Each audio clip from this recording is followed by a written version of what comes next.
మొత్తం 7 గ్రామాల పరిధిలో 16,666 ఎకరాలను ప్రభుత్వం ల్యాండ్ పూలింగ్ పద్ధతిలో తీసుకునేందుకు నిర్ణయించింది. ఈ 666 ఎకరాలతో పాటు ప్రభుత్వానికి సంబంధించిన 3,828 ఎకరాలతో వెరసి 20,494 ఎకరాలను రెండవ విడతగా కొన్ని అంశాలను విస్తృతపరచడం కోసం, అది అంతర్జాతీయ విమానాశ్రయం కావచ్చు, లేదంటే ఒక స్పోర్ట్స్ సిటీ కావచ్చు, లేదా ఒక రైల్వే స్టేషన్ కావచ్చు, లేదా రైల్వే లైన్ కావచ్చు, వివిధ రూపాలలో ఈ యొక్క ప్రయోజన కార్యక్రమాన్ని ముఖ్యమంత్రి గారు చేపట్టారు.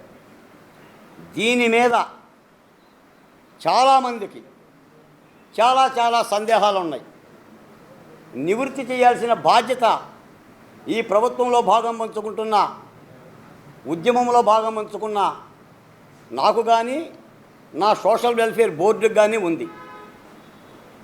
మిత్రులారా, మీ ద్వారా ఒక మాటే చెప్తున్నా. విభజన తరువాత ఆంధ్రప్రదేశ్కు దేహం మీద బట్టలు లేవు, రాజధాని అనే ఒక బట్టలు లేవు.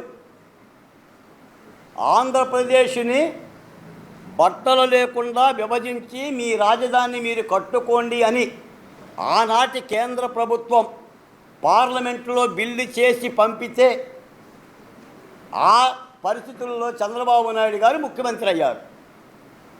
ఈ దేహానికి ఒక కట్టుబట్ట కావాలి, ఓ చొక్కా కావాలి, ఓ కండువా కావాలి, ఒక అంగీ కావాలి, కాస్త అవి బాగుండాలి, అవి అందరికీ నచ్చాలి మెచ్చాలి అని డబ్బులు కూడా భూములకు ఇవ్వలేని పరిస్థితుల్లో సాధారణంగా 2013 భూ సేకరణ యాక్ట్ ప్రకారంగా 100% నష్టపరిహారం ఇచ్చి ప్రభుత్వాలు భూములు తీసుకోవాలి.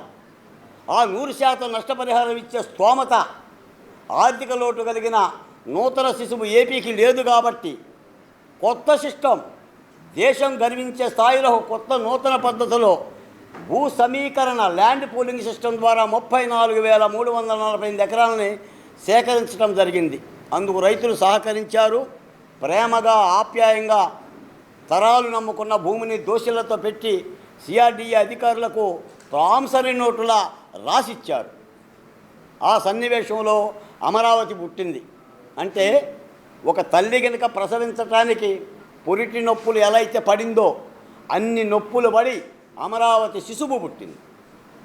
2014 నుంచి 19 వరకు ఈ భూసేకరణ జరుగుతున్నప్పుడు కూడా ఎన్నో నిందలేశారు. ఎందుకు అన్ని వేల ఎకరాలు ఒక అసెంబ్లీ కట్టడానికి, ఒక సచివాలయం పెట్టడానికి 3 ఎకరాలు తీసుకుంటే సరిపోతుంది కదా, ఒక 5 ఎకరాలు తీసుకుంటే సరిపోతుంది కదా. జగన్మోహన్ రెడ్డి గారు అన్నట్టుగా నాగార్జున యూనివర్సిటీలో ఒక 500 ఎకరాలు ఉంది కదా, చుట్టూ అక్కడే కట్టుకోవచ్చు కదా కూడా అన్నారు. విషయం ఏంటంటే, కొంతమంది తలదించుకొని కింద చూస్తారు, కానీ కొంతమంది తల ఎత్తుకొని ముందు చూపు చూస్తారు. అలా ముందు చూపు చూసే ఏకైక నాయకుడు చంద్రబాబు నాయుడు. 28 రాష్ట్రాల్లో ఏ రాజధానులైతే ఆర్థిక పరిపుష్టితో కలకలలాడుతున్నాయో, నా రాజధాని కూడా, ఆంధ్రప్రదేశ్ రాజధాని కూడా కలకలలాడాలని భవిష్యత్ దృక్పథంతో ల్యాండ్ పూలింగ్లోకి వెళ్ళాడు. సాధారణంగా అందరూ అన్నట్టుగా రాజధాని అంటే పరిపాలనా కేంద్రాలు ఉండే ప్రాంతం. ఒక అసెంబ్లీ, ఒక సచివాలయం, ఒక హైకోర్టు, ఒక డీజీపీ కార్యాలయం, ఐఏఎస్ ఐపీఎస్ కార్యాలయం 4 ఉంటే రాజధాని అయిపోయినట్టే. కానీ ఇప్పుడు జరుగుతుంది రాజధాని కాదు, రాజధానిలో అభివృద్ధి ప్రక్రియ జరుగుతుంది, ఆర్థిక కోణం జరుగుతుంది. దీన్ని అర్థం చేసుకోవడంలో చాలామంది తికమకబడుతున్నారు. అమరావతి ఇంకా కడుతున్నారు, అమరావతి కడుతున్నారు, ఇంకా కట్టేదేముంది? 8 ఏళ్ళుగా అమరావతి పరిపాలనా కేంద్రం ఆంధ్రప్రదేశ్కి.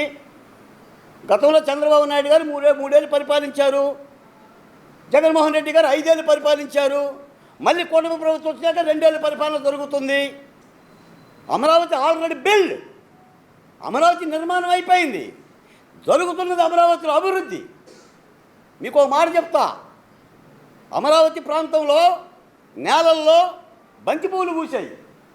బంతిపూలు పూసిన నేలలో కాటన్ వాలీ వస్తుంది. మల్లె తీగలు పందిన పందిట్లలో బిట్స్ పిలాని వస్తుంది. ఆహ్వానిద్దామా, వ్యతిరేకిద్దామా? నేను ఒక లెక్క చెప్తున్నా మీ ద్వారా. అంటే అమరావతి మీద నిప్పులు కక్కే వాళ్ళకి, ముఖ్యంగా వైసీపీ సోషల్ మీడియాకి, లేదా జగన్మోహన్ రెడ్డి గారికి, ఆయన అనుబంధ శిష్యగణానికి, రాజధాని అమరావతిలో ఎకరం పంట పండిస్తే ఏడాదికి రైతుకు వచ్చే లాభం 1,00,000-1,50,000. ఈ రోజున క్వాంటమ్ వాలీ వస్తే అదే నేలకు వచ్చే లాభం ఎంత? ఈ రోజున అమరావతిలో నేలకున్న ధర ఎంత? ఆ ధర కారణంగా చుట్టుపక్కల ఉండే ప్రాంతాల యొక్క వెల ఎంత? అంటే ఒక పసిడి కాంతి ఉంటే ఆ క్రాంతి పుణ్యం ప్రసరిస్తున్న విధానం. ఈ రోజున చంద్రబాబు నాయుడు గారు కృష్ణానదీ తీరంలో ఎందుకు పెట్టాడు రాజధాని? మధ్యస్థంగా ఎందుకు పెట్టాడు? రహదారి సౌకర్యం ఎందుకు పెట్టాడు? దేశ చరిత్రలో 15 ఆర్థిక రంగ బ్యాంకులు ఒకే రోజున శంకుస్థాపన జరిగిన సన్నివేశం నిన్న మనం చూసాం. ఈ దేశ ఆర్థిక మంత్రి నిర్మలా సీతారామన్ గారి చేతుల మీదుగా నిన్న కార్యక్రమం జరిగింది. అంటే ఒక అభివృద్ధి నమూనాని. ఈ సందర్భంగా మీకు ఇంకో మాట కూడా చెప్తా. సాధారణంగా నన్ను కూడా అడుగుతూ ఉంటుంటారు, ఆయా టీవీ ఇంకా రిజిస్ట్రేషన్ కాలేదంటానని. ఎస్, అమరావతిలో కొన్ని సమస్యలు ఉన్నమాట యథార్థం. I'm also accepted. కానీ సమస్య వేరు, అభివృద్ధి వేరు. ఈ సమస్యలను పరిష్కరించేందుకే 3 సభ్యులతో ముఖ్యమంత్రి గారు కమిటీనే వేశారు. ఆ కమిటీకి కేంద్ర మంత్రిని పెట్టాడు, పెమ్మసాని చంద్రశేఖర్ గారు. కొన్ని విధాన కారణాల మూలాన, టెక్నికల్ మిస్టేక్ల మూలాన ఆనాడు భూ సమీకరణలో పాల్గొన్న భూముల్లో, అంటే కోర్టులకు వెళ్ళి చాలామంది రైతులు వెళితే ఆ భూముల్లో వీళ్ళకి ప్లాట్లు రావటం మూలాన వాటిని పరిష్కరించే పని చేస్తున్నారు. ఆ అంశం వేరు, కానీ జరుగుతున్న అభివృద్ధి వేరు. నేను ఒక మాట చెప్తాను మీ ద్వారా. మీకు రామాయణంలో ఆనాటి ఋషులు యజ్ఞాలు చేస్తుంటే, ఋషివలులు రాక్షస మంద మాంస ముక్కలో ఎముకలో వేస్తూ ఉంటుంటే ఋషులకి ఏం చేయాలో అర్థం కాక విశ్వామిత్రుడి దగ్గర పోతారు. అయ్యా, మమ్మల్ని యజ్ఞం చేయనివ్వట్లేదు అని. అప్పుడు విశ్వామిత్రుడు దశరథ మహారాజు దగ్గరికి వెళ్ళి, నీ బిడ్డలైన రామ లక్ష్మణులను పంపించు దశరథ, యజ్ఞం చెయ్యాలి, ఈ దేశానికి రాజ్యానికి సుభిక్షం జరగాలని. అంటే దశరథుడు ఒగుస్తాడు, ముక్కుపచ్చలారిన బిడ్డలను ఎలా తీసుకెళ్తావు విశ్వామిత్ర, నాకు గర్భశోకం మిగులుస్తావనని. నీ బిడ్డలకు రక్ష నేను అని చెప్పేసి వెళ్ళి దక్షయజ్ఞం చేస్తాడు, బ్రహ్మయజ్ఞం చేస్తాడు. ఈ రోజున అమరావతిలో జరుగుతుంది కూడా బ్రహ్మయజ్ఞమే. మీరు ఆలోచించేదేమో రాక్షసులు వేసే మాంసం మొక్కల కోసం, బొమ్మకల కోసం. మేము ఆలోచించేదేమో ఈ రాష్ట్ర సౌభాగ్యం కోసం. ఎలా? భాగ్యనగరం అంటే ఏంటి? వెళ్ళి రావడమా? 1,00,000 కోట్ల రూపాయల ఆర్థిక పరిపుష్టి. బెంగళూరు అంటే ఏంటి? చెన్నై అంటే ఏంటి? బాంబే అంటే ఏంటి? మరి అమరావతి అంటే ఎలా ఉండదు? అమరావతి అంటే దేహం మీద ఒక బన్నీను ఒక డాయర్ వేసుకుంటే దేహానికి బట్టలు సరిపోయినట్టేనా? జగన్మోహన్ రెడ్డి గారి ఆలోచనదే. ఒక 500 ఎకరాలు అన్నీ చుట్టూ కట్టుకుంటే గూడు గుట్టాన్ని వేస్తే సరిపోతుంది. కానీ ఇది ఆనాటి కర్నూలులో వేసిన గుడారాల రాజధాని కాదు. ఇది కర్నూలులో వేసిన గుడారాల రాజధాని కాదు. ఇది రాష్ట్ర మధ్యస్థంగా కృష్ణా గుంటూరు జిల్లాలో వెలసిన భాగ్య అమరావతి.